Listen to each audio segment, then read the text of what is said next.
Hello, it's Jennifer Savari and welcome to part 3 of my St. Patrick's Day card series. In this video I'll show how I made the Lucky to Know You scratch-off card. This is a small card, a fun card, and a fast one using scraps from the Erin Go Bra card that I made in a previous video. I started off by using the third largest of the Pinpoint rectangle layers from Poppy Stamps and centered it on that scratch piece that I had. It's a fairly thick piece, and so it didn't want to come out of that frame, so rather than pull it out and force it, I just gently took an X-Acto knife to the back. Now I'm using the Impression Obsession Shamrock die. I cut it out of gold cardstock and glued it onto the front. Using the second largest die from the Postage rectangle layers set, I cut out a green and a gold of the same size. The gold is going to sit above the green, and so I just wanted to trim off the edge of the postage squares. I could have measured this, but like I always say, I hate measuring, and that was the easiest way for me to make that. And then I just glued all the layers together.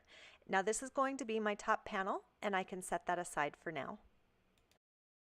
Okay, so for the scratch-off portion, I used the large sheets of Silhouette scratch-off paper. They're adhesive backed, and I've die cut this down. When the adhesive backing is removed and it's stuck over top of a sentiment, when it's scratched off, that sentiment will show through. This is just a scratch piece of paper, but I wanted to show you how nice the sticker lays if the words were printed on the same sheet of paper that you're sticking the sticker to.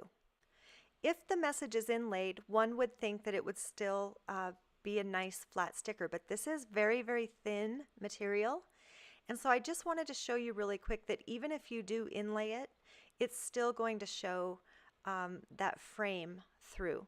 It didn't bother me too much because I really liked how the white background came through the green in my case, but I just wanted everybody to kind of be aware of how this stuff works. So what I did for my card was I used the Lucky to Know You printed out on just plain old copy paper. I die cut a rectangle and stuck that on over top of the Lucky to Know You. I then die cut out of the postage rectangles the scratch off sticker paper, and I removed the adhesive and placed it over top.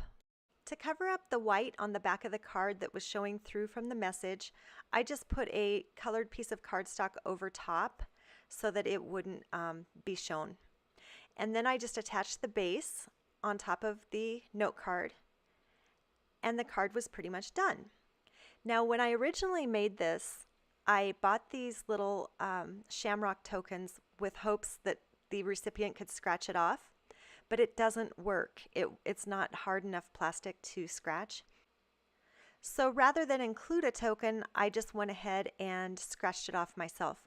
I do think this would be fun to give, not scratched off, maybe with a little shamrock decoration in there so it's not quite so plain, but there's also room for writing in there too. Or one could just scratch it off and include that token. These fit in the small envelope, and I just love how interactive these cards are. They're fun to give, fun to receive, something very unique. And I think that they could also be used for other things like a baby shower or bridal shower game. So many ways to use these scratch-offs. I love them. So that concludes my card for today, and I hope you have a good one, and I'll see you again soon.